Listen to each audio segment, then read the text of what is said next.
एक दिल छू लेने वाली इमोशनल कहानी। आखिरी खत। गांव की ठंडी शाम थी। हवा में मिट्टी की खुशबू घुली हुई थी। पेड़ों के पत्ते हल्के हल्के हिल रहे थे, लेकिन उस छोटे से घर में सन्नाटा पसरा था। राहुल अपनी मां के बिस्तर के पास बैठा था। मां, आप ठीक हो जाओगी ना? उसने कांपती आवाज में पूछा। मां ने हल्की सी मुस्कान दी।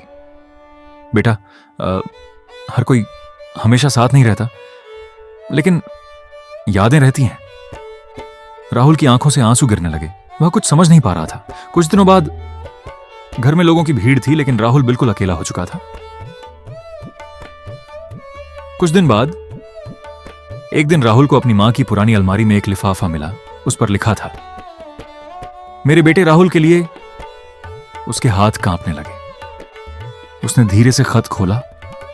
खत के अंदर लिखा था, मेरे प्यारे बेटे, अगर तुम ये खत पढ़ रहे हो तो मैं तुम्हारे पास नहीं हूं, लेकिन मैं हमेशा तुम्हारे दिल में रहूंगी। मुझे पता है तुम रो रहे होगे, लेकिन बेटा, जिंदगी कभी किसी के जाने से नहीं रुकती।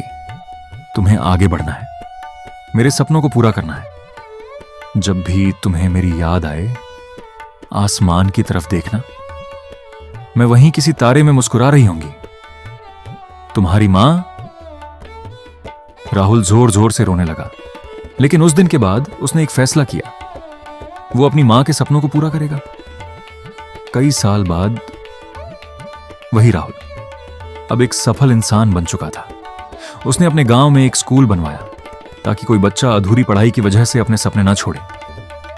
स्कूल के गेट पर एक नाम लिखा था, मां की याद में। राहुल आसमान की तरफ देखता है और हल्की सी मुस्कान के साथ कहता है, मां, मैंने कर दिखाया।